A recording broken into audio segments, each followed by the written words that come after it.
사랑하는 성도 여러분, 우리는 성도의 품격에 대해서 함께 말씀을 나누고 있습니다. 성도의 품격을 갖춘다라는 것은 하나님의 신성한 성품에 참여하는 것입니다. 우리는 이 하나님의 신성한 성품에 참여하기 위해서 가장 먼저 믿음이 필요합니다. 그 믿음이 출발점인 거죠. 믿음이라는 것은 하나님의 비전과 계획을 신뢰하는 것입니다.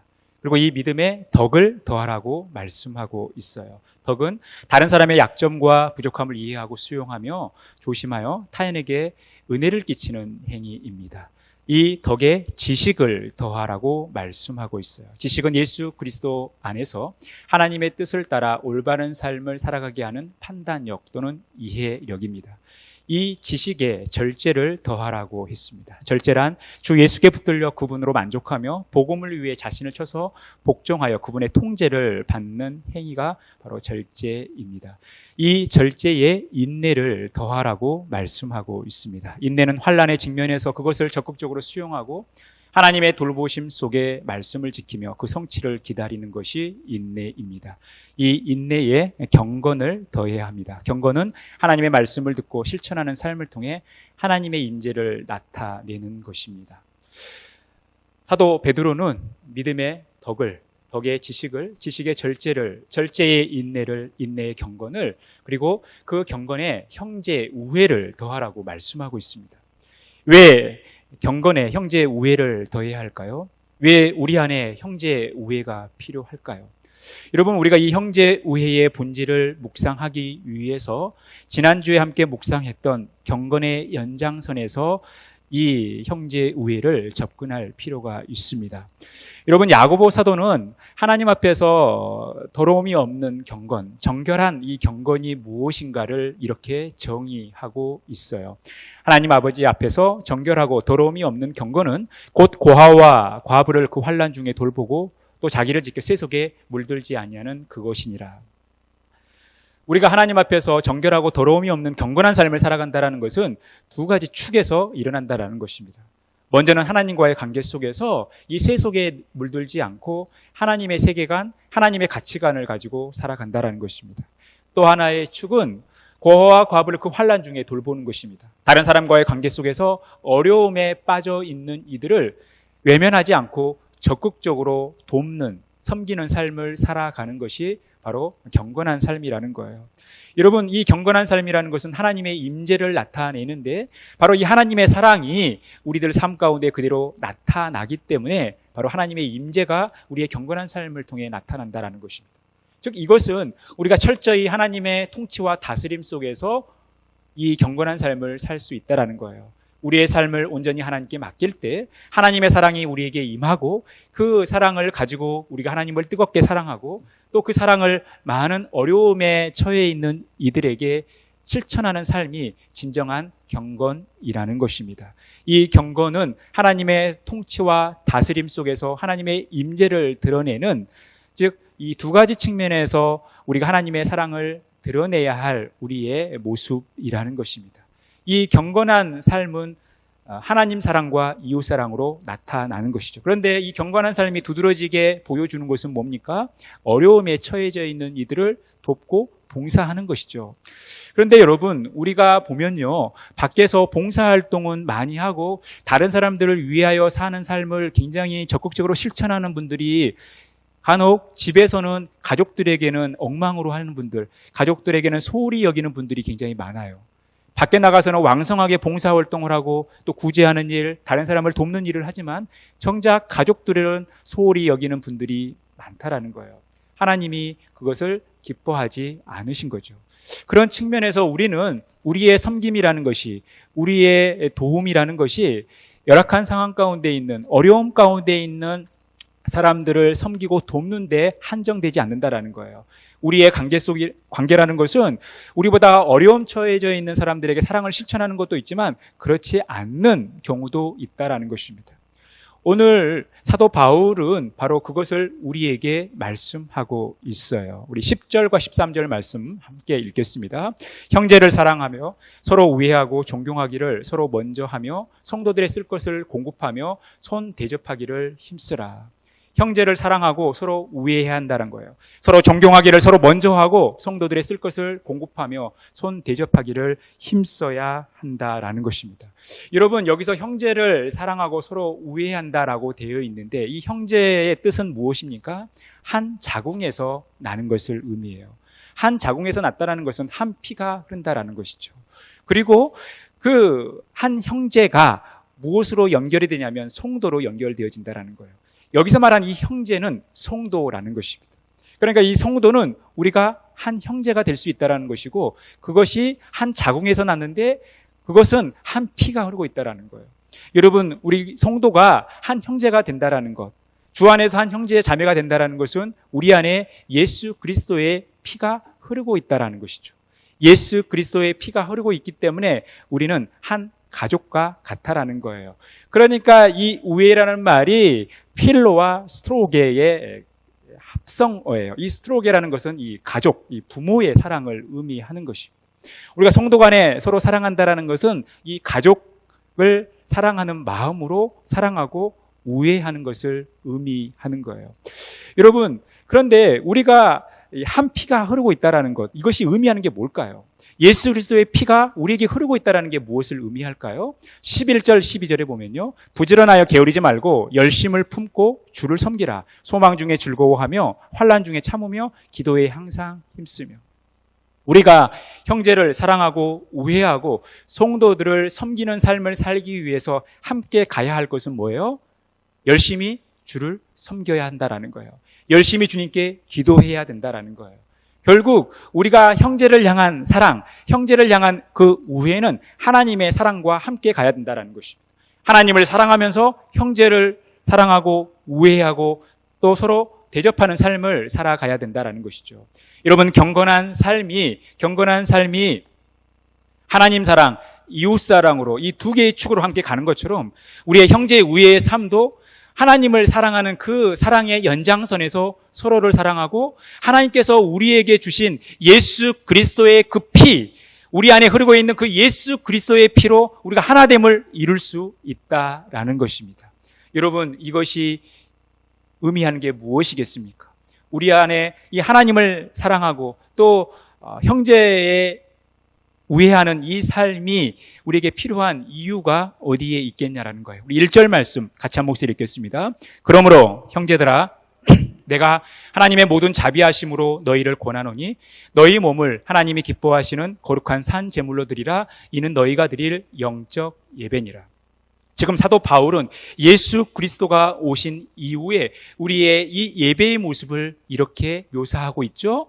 너희 몸을 하나님이 기뻐하시는 거룩한 산 제물로 드리라는 거예요. 이것이 우리가 드릴 영적 예배라는 것입니다. 여러분, 구약의 제사, 구약의 예배와 신약의 제사, 이 시대를 살아가는 우리의 제사 예배는 다릅니다. 여러분, 구약의 제사는 무엇으로 하나님께 예배했습니까? 죽은 제물로 하나님께 제사했어요. 짐승을 잡아서 그 피를 제단에 뿌립니다. 그리고 그 몸은 불살라서 그 향을 하나님께 올려드렸어요.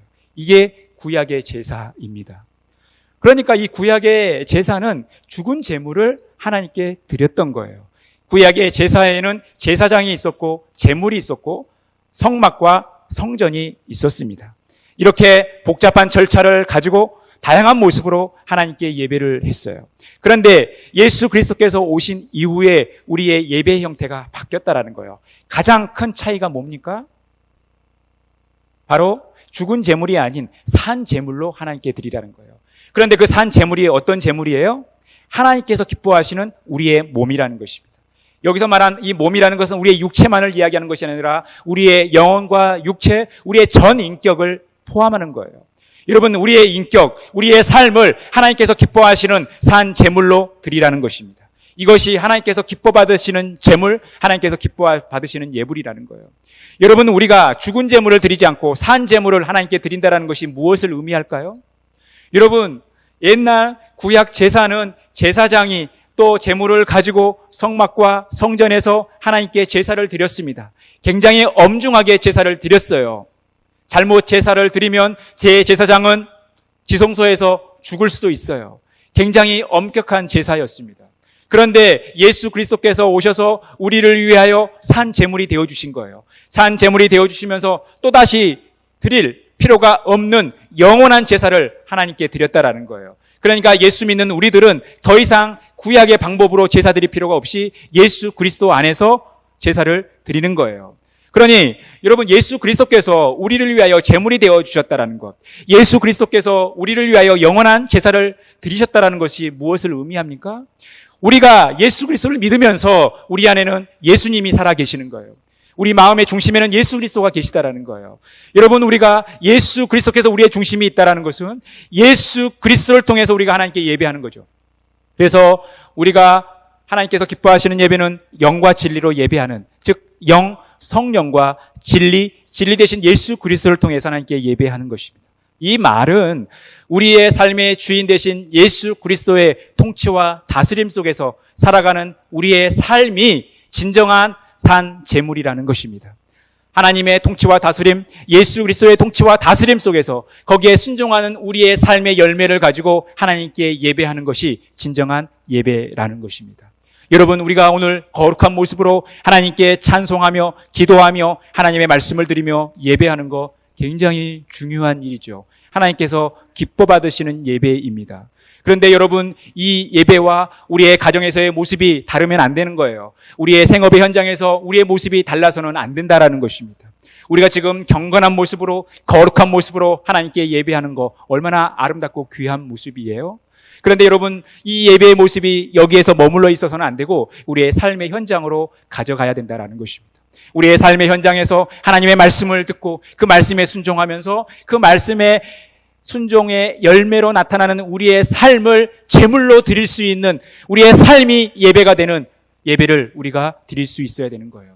이 시대를 살아가는 우리들은 예수 그리스도 때문에 우리가 살아있는 예배를 하나님께 드리는 것입니다. 여러분, 이것이 의미하는 게 무엇입니까? 우리는 철저한 하나님의 통치와 다스림 속에 살아간다라는 거예요. 이것이 우리의 삶이라는 것입니다. 그렇다면 우리가 어떻게 철저한 하나님의 통치와 다스림 속에 살아갈 수 있겠습니까? 2절 말씀이에요. 우리 같이 한 목소리로 읽겠습니다. 너희는 이 세대를 본받지 말고 오직 마음을 새롭게 함으로 변화를 받아 하나님의 선하시고 기뻐하시고 온전하신 뜻이 무엇인지 분별하도록 하라. 여러분, 우리는 이 세대를 본받지 말라라는 것입니다. 이 세대의 가치관을 따라, 이 세상적 가치관을 따라 살아가지 말라라는 거예요. 오직 마음을 새롭게 하라는 거예요. 왜요? 우리 마음의 중심에 예수 그리스도가 계시기 때문에 그래요. 그리고 우리는 변화를 받아서 하나님의 선하시고 기뻐하시고 온전하신 뜻이 무엇인지 분별하는 삶을 살아가야 한다라는 것입니다. 지난주에 살핀 것처럼 우리가 예수 그리스도의 통치와 다스림을 받으면서 하나님의 가치관, 하나님의 세계관을 가지고 살아가야 한다라는 거예요. 여러분, 우리가 하나님의 가치관과 하나님의 세계관을 가지고 살아가기 위해서, 그래서 하나님께서 기뻐하시는 삶을 살기 위해서 우리의 삶이 하나님께서 기뻐하시는 거룩한 산 제물이 되기 위해서 필요한 것이 있어요. 두 가지가 있는데 첫 번째는 뭐냐면 우리의 내면의 청소입니다. 3절 말씀 같이 읽겠습니다. 내게 주신 은혜로 말미암아 너희 각 사람에게 말하노니 마땅히 생각할 그 이상의 생각을 품지 말고 오직 하나님께서 각 사람에게 나누어 주신 믿음의 분량대로 지혜롭게 생각하라. 여러분, 하나님께서 우리에게 주신 은혜대로 우리가 그 이상의 생각을 품지 말라라는 것이 무엇입니까? 하나님께서 우리에게 주신 그 믿음의 분량대로 지혜롭게 생각하라는 것이 무엇입니까? 하나님이 주신 그 생각 이상으로 우리 자신들을 과대평가하지 말라라는 거예요. 하나님이 주신 생각으로 우리를 그럴듯하게 높이지 말라라는 것입니다. 우리는 하나님께서 주신 마음대로, 하나님께서 주신 지혜대로 생각하라는 거예요. 오버하지 말라라는 것입니다. 다른 말로 표현하면 우리의 생각을 예수 그리스도의 생각에 철저히 종속시키라는 것입니다. 여러분, 우리는요, 우리 마음대로 살고 싶은 욕구가 있어요. 내가 원하는 대로 됐으면 하는 욕망이 있습니다. 그런데 여러분, 그 욕망은 어때요? 예수 그리스도를 믿으면서 우리의 삶의 주인이 예수 그리스도가 되면서 바뀌는 거예요. 전에는 내 삶의 주인이 나였다면, 전에는 내 삶의 방식이 내 중심이었다면 이제 예수 그리스도를 믿고 나서는 바뀌는 거예요. 우리가 하나님을 섬기면서 내 삶의 주인이 내가 아니라 주님으로 바뀌는 거죠. 내 중심의 삶이 아니라 하나님 중심, 주님 중심의 삶으로 바뀌는 거예요. 왜냐하면 우리의 삶의 주인이 우리 주님이시기 때문에 그렇습니다. 그러니 여러분, 우리가 이런 내면의 청소를 해야 되는 거예요. 우리의 생각에서부터 우리의 삶의 주인이 우리 주님이라는 사실을, 이런 내면의 청소를 통해서 우리가 하나님의 세계관, 하나님의 가치관을 가져야 된다는 것입니다. 여러분, 우리 어린 아이들이 어렸을 때는 자기 마음대로 살죠. 그런데 우리 자녀들이 철이 들 때가 있어요. 철이 들 때가 언제입니까? 부모님의 마음을 헤아리기 시작하는 거예요. 주변 사람들을 돌아보기 시작하는 거예요. 그러면서 다른 사람들을 배려하기 시작할 때 여러분, 우리가 철이 들었다고 해요. 여러분, 몸은 어른이 됐어도 철이 없으신 분들이 있어요. 왜요? 자기 중심적으로 살아가기 때문에 그래요. 자기 마음대로, 자기가 원하는 대로 살아가면요, 결국 그것은 하나님께서 기뻐하시는 삶, 예수 만난 사람의 모습이 아니라는 것입니다. 여러분, 우리가 주님의 생각으로 우리의 생각이 바뀌어야 됩니다. 전환돼야 돼요. 우리의 모든 마음의 생각과 또 우리의 계획들이 주님의 것으로 바뀌는 그런 놀라운 역사가 일어나야 됩니다. 우리의 이런 내면의 청소가 일어났을 때 우리는 하나님의 세계관, 하나님의 가치관을 가지고 살아갈 수 있어요. 두 번째는 바로 지체의식을 갖는 겁니다. 우리 4절에서 5절 말씀 같이 한 목소리로 읽겠습니다. 우리가 한 몸에 많은 지체를 가졌으나 모든 지체가 같은 기능을 가진 것이 아니니 이와 같이 우리 많은 사람이 그리스도 안에서 한 몸이 되어 서로 지체가 되었느니라. 여러분, 한 몸에는 많은 지체가 있습니다. 저도 한 명이죠. 한 명이라고 이야기하지만 제 몸을 구성하는 것에는 눈도 있고 코도 있고 입도 있고 팔이 있어요. 다리가 있어요. 그렇다고 해서 저를 향해서 몇 개로 구성되어 있다 이렇게 이야기하지 않습니다. 저는 한 명이죠. 여러분, 한 몸에 많은 지체가 있다라는 것. 여러분, 우리가 이 지체의식을 갖는다라는 것은 우리가 예수 그리스도와 붙어 있다라는 것입니다. 그리고 예수 그리스도와 붙어 있으면서 다른 사람과 연결되어 있다라는 거예요. 그러니 여러분, 이 지체의식이라는 것은 관계의식과 공동체의식을 포함하는 것입니다. 우리는 예수님과 붙어 있으면서 예수님과 관계를 맺고 또 다른 사람들과 연결되어 있어 다른 사람과 관계를 맺는데 이것이 공동체 안에서 이루어진다라는 것입니다. 예수님께서는 교회의 머리가 되셔서 이 교회 안에 많은 구성원들을 세우셨습니다. 각각 다른 기능을 가진 구성원들로 삼으셨다라는 것입니다. 여러분, 교회 안에는, 공동체 안에는 다양한 사람들이 있어요. 다 똑같지 않다라는 거예요. 그런데 여러분, 이 다름이 오는 두 가지 특징이 있습니다. 여러분, 우리 안에 서로 다름이 부정적으로 작용을 하게 되면 어떻게 됩니까? 불화가 있죠. 분열이 있죠. 또 때로는 이 다름에서 오는 서로에게 고통을 주는 일들이 있어요. 하나 되지 못하는 일들이 있습니다. 이것은 다름이 오는 부작용이죠. 그런데 이 다름이 긍정적으로 시너지 효과를 낼 때가 있습니다. 그것은 뭡니까? 서로 다른 기능을 가지고 서로를 보완해 주는 거예요. 서로를 채워주는 거예요. 서로를 도와주는 것입니다. 내가 가지고 있는 것 다른 사람이 없을 수 있어요. 그래서 그 다른 사람의 필요를 채워가면서 다른 사람들을 돕고 섬기는 삶을 살아가는 것이 바로 지체의식입니다. 우리가 이런 삶을 살아갈 때 하나님의 가치관, 하나님의 세계관을 가지고 살아가는 것입니다. 그러면서 우리의 삶에 어떻게 구체적으로 나타납니까? 6절에서 8절 말씀 우리 같이 한 목소리로 읽겠습니다. 우리에게 주신 은혜대로 받은 은사가 각각 다르니 혹 예언이면 믿음의 분수대로, 혹 섬기는 일이면 섬기는 일로, 혹 가르치는 자면 가르치는 일로, 혹 위로하는 자면 위로하는 일로, 구제하는 자는 성실함으로, 다스리는 자는 부지런함으로, 긍휼을 베푸는 자는 즐거움으로 할 것이니라. 사랑하는 성도 여러분, 하나님께서 우리에게 은혜를 주셨음을 믿습니까? 하나님께서 우리에게 은혜를 베푸셔서 우리가 지금 구원받은 백성으로 살아가고 있음을 믿습니까? 하나님께서 우리에게 은혜를 베풀어 주셔서 우리가 지금 이 자리에 있음을 믿습니까? 하나님께서 우리에게 은혜를 주실 때에는 하나님께서 우리에게 은사를 함께 주신다라는 거예요. 우리에게 재능을 주신다라는 거예요. 우리에게 달란트를 주신다라는 겁니다. 그러면 하나님께서 왜 우리에게 이런 재능과 달란트를 주시는가? 바로 다른 사람들의 유익을 위해서 주신 거예요. 우리 한 사람 한 사람을 위해서, 우리 각자를 위해서 살기 위해서가 아니라 다른 사람들을 돌아보고 다른 사람들을 섬기고 다른 사람들의 필요를 채워주고 다른 사람들을 보완해 주기 위해 하나님은 우리 각 사람에게 최소한 하나 이상의 달란트 재능을 주셨다라는 거예요. 그 은사를 주셨다라는 것입니다. 그러니 여러분, 이 은사는 다른 사람들을 위해 사용해야 하는 거예요. 이 은사를 실제적으로 활용하는 것이 뭡니까? 우리가 우애 있는 삶이라는 거예요. 다른 사람을 구체적으로 사랑하는 삶이라는 것입니다. 하나님께서 저와 여러분에게 주신 이 은사들을, 이 달란트들을 하나님께서 기뻐하시는 모습으로 사용하는, 다른 사람들의 유익을 위해 사용하는 저와 여러분의 복된 삶이 되어지기를 간절히 바라겠습니다. 여러분, 교회뿐만 아니라 이 세상에는 많은 공동체가 있습니다. 많은 모임들이 있어요. 요즘 보니까 이제 엔데믹 시대가 되어서요, 우리 교회 앞에 큰 도로가에 보면 많은 관광버스들이 줄을 이어 있습니다. 그래서 버스에서 내리는 분들 보면요, 대부분 등산복 입고 오셔요. 아마 친목회, 등산 모임이겠죠. 이제 엔데믹 시대를 맞이하면서 많은 분들이 이제 들이고 산이고 바다로 함께 놀러 가는 거죠. 친목을 다지기 위해서, 서로 우정을 나누기 위해서 여러분 그런 모임들을 갖기 시작하는 거예요. 그런데 여러분, 우리가 이 우애에 있는 삶을 살아가기 위해서, 우리가 우정을 나누기 위해서, 우리가 서로 친절하고 그리고 서로 배려하는 삶을 통해서 하나됨을 이루기 위해서 필요한 요소가 있어요. 이게 뭡니까? 바로 사랑이라는 거예요. 형제를 서로 사랑하면서 우애하라는 것입니다. 그런데 여러분, 이 사랑의 특징이 있어요. 9절 말씀 같이 읽겠습니다. 사랑에는 거짓이 없나니 악을 미워하고 선에 속하라. 여러분, 사랑은요, 거짓이 없는 거예요. 그리고 사랑에는 악이 없는 것입니다. 여러분, 사랑한다 이야기하면서 거짓을 행하면 안 됩니다. 사랑한다 이야기하면서 악을 행해서는 안 되는 거예요. 여러분, 우리가 서로 하나 되는 일에, 우리가 서로 단합하는 일에, 우리가 서로 우애하는 일에 거짓이 가미되고 악이 개입하면 여러분, 그것은 그냥 이익 집단이 되는 거예요. 자신들의 공동체의 이익을 위해서 그냥 물불 가리지 않는 이익 집단이 되는 것입니다. 그런데 진정한 사랑은 거짓이 없고 악을 미워하는 것입니다. 그리고 선에 속하는 거예요. 여러분, 이 선은 무엇입니까? 하나님, 예수 그리스도라는 거예요. 여러분, 우리의 사랑이라는 것은 하나님께 속해 있어야 된다는 것입니다. 우리의 사랑이라는 것은 예수 그리스도께 속해 있어야 된다는 것입니다.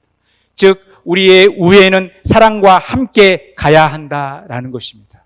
여러분, 이 우애라는 말, 이 형제의 우애라는 말이 어디에서 왔냐면 화목에서부터 왔어요.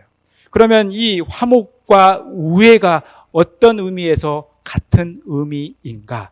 요한일서 4장 10절 말씀 우리 같이 한 목소리로 읽겠습니다. 사랑은 여기 있으니 우리가 하나님을 사랑한 것이 아니요 하나님이 우리를 사랑하사 우리 죄를 속하기 위하여 화목제물로 그 아들을 보내셨습니다. 여러분, 사랑의 시작은 하나님이라는 거예요. 우리가 하나님을 사랑한 것이 아니라 하나님이 우리를 사랑하셨고, 하나님께서 우리를 사랑하신다라는 그 증거로 예수 그리스도를 화목제물로 그 아들을 보내셨다라는 것입니다. 예수 그리스도가 우리를 위하여 화목제물이 되어주셔서 하나님과 우리가 원수관계였지만 우리 인간의 죄 때문에 하나님과 우리는 원수관계가 되어서 도저히 우리 힘으로 하나님께 나아갈 수 없게 됐지만 예수 그리스도가 화목제물로 오셔서 하나님과 우리를 화해시켜 주셨다라는 거예요. 그러니 사랑과 화목은 함께 가는 것입니다. 이 화목을 위해서 예수님께서 희생을 당하신 것이죠. 에베소서 5장 2절 말씀 같이 읽겠습니다. 그리스도께서 너희를 사랑하신 것 같이 너희도 사랑 가운데서 행하라. 그는 우리를 위하여 자신을 버리사 향기로운 제물과 희생제물로 하나님께 드리셨느니라. 예수님의 이 희생은, 이 예수님의 화목제물은요, 하나님과 우리와의 관계에서 나타나는 화목뿐만 아니라 우리 인간과 인간 사이에서 필요한 이 화목을 위해 희생을 당하셨다라는 거예요. 그러니까 우리의 화목을 위해서 예수 그리스도는 철저히 우리를 위하여 희생당하신 것입니다. 그러니 예수 그리스도를 믿는다라고 하는 사람은 항상 화목을 추구하는 삶을 살아가야 돼요. 여러분, 이 화목이 어떤 의미가 있습니까? 사도 바울은 고린도후서 5장 18절에서 이렇게 말씀하죠. 모든 것이 하나님께로부터 났으니 그가 그리스도로 말미암아 우리를 자기와 화목하게 하시고 또 우리에게 화목하게 하는 직분을 주셨으니 곧 하나님께서 그리스도 안에 계시사 세상을 자기와 화목하게 하시고 그들의 죄를 그들에게 돌리지 아니하시고 화목하게 하는 말씀을 우리에게 부탁하셨느니라. 여러분, 화목이라는 것은, 우애라는 것은, 사랑이라는 것은 단순히 우리의 이해관계 속에서 나타나는 행위가 아니라 이것은 하나님의 명령, 하나님의 사명이라는 거예요. 우리가 능히 감당해야 할 우리의 직분이라는 것입니다. 그러니 여러분, 화목이라는 것은 우리의 선택사항이 아니라, 우리가 서로 사랑하고 우애하는 삶은 선택사항이 아니라 하나님의 준엄한 명령이라는 것입니다. 우리는 이 화목을 추구하며 살아가야 되는 거예요. 우리 데살로니가전서 5장 13절 말씀 같이 한 목소리로 읽겠습니다. 그들의 역사로 말미암아 사랑 안에서 가장 귀히 여기며 너희끼리 화목하라. 우리는 서로 화목하는 삶을 살아가야 됩니다. 그런데 그 화목의 삶은 사랑 안에서 이루어진다라는 것입니다. 우리는 사랑 안에서 서로 화목하고 서로 사랑 안에서 하나 되어 서로 사랑을 실천하는 그런 복된 삶을 살아가야 하는 것입니다. 사랑하는 성도 여러분, 오늘 말씀을 통해서 우리가 살필 수 있는 형제 우애의 의미는 무엇입니까? 우리 같이 한 목소리 읽겠습니다. 화목제물로 이 땅에 오신 예수 그리스도의 십자가를 통해 새롭게 태어난 교우들 간의 사랑으로 은사를 나누는 것입니다. 형제 우애란 화목제물로 이 땅에 오신 예수 그리스도의 십자가를 통해 새롭게 태어난 교우들 간의 사랑으로 은사를 나누는 거예요. 예수 그리스도가 우리를 위하여 십자가에 죽으심으로 예수 그리스도는 우리에게 예수님의 피를 주셨던 거예요. 예수님의 피를 나눠주셨습니다. 그러니 우리에게는 예수 그리스도의 피가 흐르는 거예요. 우리 안에 예수 그리스도의 피가 흐른다는 것은 우리가 예수 그리스도 안에서 한 가족이라는 거예요. 한 형제라는 것입니다. 그러니 우리를 사랑하셔서 우리를 위하여 죽으시며 우리를 위하여 피를 흘려주시고 피를 나눠주신 예수 그리스도를 믿는다라는 것은 그 예수 그리스도의 사랑으로 우리가 함께 우리에게 주신 그 은사들을 나누며 살아가는 것입니다. 사랑하는 성도 여러분, 하나님께서 여러분들에게 주신 은사는 무엇이 있습니까? 단 한 사람도 저는 하나님께서 저에게 주신 은사가 없습니다 라고 말할 수 없다라는 거예요. 최소한 한 개 이상은 우리에게 은사를 주셨습니다. 뿐만 아니라 우리가 가진 달란트만이 은사가 아니라 우리가 처한 상황도 하나님께서 우리에게 주신 은사라는 것입니다. 우리에게 처해져 있는 이 상황 속에서도 우리는 다른 사람을 섬기고 또 다른 사람에게 나누는 삶을 살 수 있다라는 거예요. 여러분, 사랑의 원자탄이라는 별명을 가지신 여러분 손양원 목사님 잘 아실 거예요. 그분의 별명이 사랑의 원자탄입니다. 그런데 그분의 또 다른 별명이 있어요. 바로 삼경이라는 별명입니다. 여기서 말한 이 경은 놀랄 경이라고 해가지고 이 손양원 목사님을 만나면 세 가지를 보고 놀란다라는 거예요. 첫 번째, 이 손양원 목사님 키가 너무 작아서 놀란다라는 거예요. 그리고 두 번째, 키가 작지만 목소리가 너무 커서 놀란다는 거예요. 그리고 세 번째, 목소리가 큰 것뿐만 아니라 너무나 은혜로운 설교를 잘 전하셔서 감동이 돼서 놀란다라는 것입니다. 바로 이 손양원 목사님이 이런 놀라움을 주는데 더 놀라움을 주는 게 무엇이냐면 어떻게 보면 자신의 컴플렉스라고 할 수 있는 이 작은 키를 가지고도 다른 사람의 유익을 위해 살아간다는 거예요. 여러분, 손양원 목사님이 감옥에 계실 때에 어떤 일이 있었냐면 이 감옥에 있으면 이 감옥에서 주는 밥을 먹어야 되지 않겠습니까? 그런데 자신이 먹어야 할 이 밥도 이 다른 죄수들에게 나눠줬다라는 거예요. 무슨 말씀을 하시면서 나눠줬냐면 하나님께서 나를 작게 만드셔서 적게 먹도록 만드셨기 때문에 내가 먹어야 할 밥 당신이 먹어도 된다라고 이야기하면서 그 밥을 나눠줬어요. 여러분, 그때 당시에 감옥에서 주는 밥 얼마나 되겠습니까? 그 작은 것도 다른 죄수들에게 나눠주는 거예요. 그리고 여러분, 이 죄수들이 덮는 담요가 얼마나 크고 좋겠어요. 또 키가 큰 죄수들은 이 담요를 덮는데 또 많은 한계가 있겠죠. 그러니까 자신의 작은 키를 이용해서 자기는 움츠리며 자면서 그 담요를 옆에 있는 죄수들이 덮게 했다라는 거예요. 여러분, 바로 손양원 목사님의 훌륭한 점이 자신의 은사가 아니라고 생각할 수 있는, 오히려 컴플렉스라고 생각할 수 있는 그것마저도 다른 사람의 유익을 위해 살았던 거죠. 그러니 여러분, 자신의 두 아들을 죽인 간첩을 공상당원을 여러분 아들로, 양아들로 삼았다라는 거, 여러분 이거 누가 할 수 있겠습니까? 두 아들의 죽음은 그에게 고통을 주었어요. 그런데 그 고통이 그의 좌절로 넘어간 것이 아니라 오히려 한 영혼을 살리는 도구가 되었던 것입니다. 자신의 아픔이 은사로 활용됐던 거예요. 사랑하는 성도 여러분, 하나님께서 우리에게 주신 은사, 또 우리에게 허락하신 여러 상황들은요, 다른 사람들의 유익을 위해 사용하라고 우리에게 허락하신 것입니다. 우리가 다른 사람들을 위하여, 특히 우리 예수 그리스도 안에서 한 피를 나눈 우리 성도들과의 아름다운 교제, 아름다운 우애를 나누는 삶으로 살아가시기를 간절히 바라겠습니다. 사랑하는 성도 여러분, 우리가 하나님의 신성한 성품, 성도의 품격을 갖추기 위해서 우리는 믿음의 덕의 지식을, 지식의 절제를, 절제의 인내를, 인내의 경건을, 그리고 경건의 형제 우애를 더해야 합니다. 여러분, 우리는 관계적인 존재예요. 우리는 하나님을 사랑하며 살아가야 되고 또 내 이웃을 내 몸과 같이 사랑해야 되며 어려움에 처해 있는 분들만 또 사랑하는 것이 아니라 예수 안에서 한 피가 흐르고 있는 우리 믿음의 형제들에게도 사랑을 베푸는, 서로 나누고 베푸는 삶을 살아가야 한다는 것입니다. 이것이 진정한 형제 우애, 주님의 사랑을 바탕으로 하는 진정한 형제 우애 사랑이라는 것입니다. 이 삶을 우리가 힘써 살아가시면서 하나님께서 우리에게 주신 은사들을 다른 사람의 유익을 위하여 복되게 살아가며 하나님 영광을 위하여, 하나님 나라 확장을 위하여 귀하게 쓰임받는 저와 여러분의 복된 삶이 되어지기를 간절히 축원합니다.